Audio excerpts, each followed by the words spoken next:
কাল India versus Namibia খেলা হয়েছিল এবং নামিবিয়াকে ইন্ডিয়া চিৎ করে ভরে দিয়েছে। কীভাবে ভরে দিয়েছে? চিৎ করে ভরে দিয়েছে।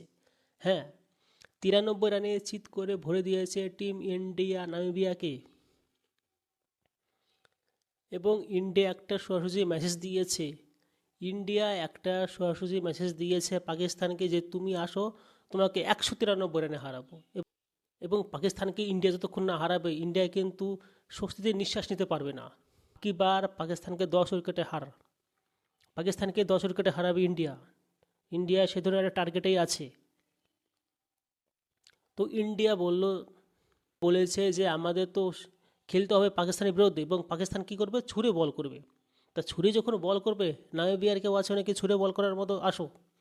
এবং নামিবিয়ারও একজন আছে ছুঁড়ে বল করে, এবং সে এসে ছুঁড়েও বল করেছে। ইন্ডিয়ার একটু প্র্যাকটিস হয়ে গেছে। ইন্ডিয়ার কিন্তু ওই ছুঁড়ে বল খেলার একটু প্র্যাকটিসও হয়ে গেল। এবার নেক্সট টার্গেট পাকিস্তানকে চিৎ করে ভরে দিতে পারলেই আমরা খুশি। আমরা ভারতীয়রা এর থেকে আর কিছু চাই না। পাকিস্তানকে যদি চিৎ করে ভরে দিতে পারি, এর থেকে আনন্দ আর কী আছে? আর কিছু আনন্দ আছে? আর কোনো আনন্দ মনে হয় এর থেকে নেই। নামিবিয়া তো নামে মাত্র, কিন্তু আসল তো খেলতে হবে পাকিস্তানের সাথে, এবং পাকিস্তানকে 10 উইকেটে ভরে দেব।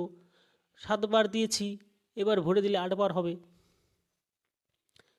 ওয়ার্ল্ড কাপে ইন্ডিয়া যদি পাকিস্তানকে এবার ভরে দেয়, তাহলে 8 বার ভরে দেবে ওয়ার্ল্ড কাপে পাকিস্তানকে।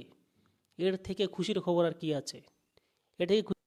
যদি কালকে খেলার কথা বলি, তাহলে কিন্তু সঞ্জু স্যামসং ভালো একটা শুরু করেছিল।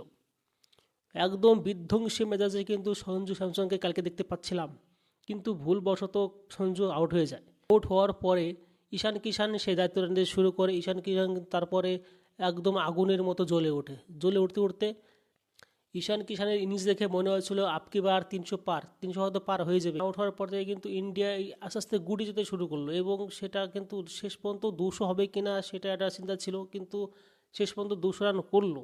এবং যদি বোলিংয়ের কথা বলেন, তাহলে বোলিংয়ের ভিতরে হার্দিক পান্ডিয়া, বরুণ চক্রবর্তী এবং জাসপ্রীত বুমরা, তারা কিন্তু খুব ভালো বল করেছে, এবং জেতার কারিগর কিন্তু এরা ভালো বল করে সেজন্য কিন্তু ইন্ডিয়া জিতেছে।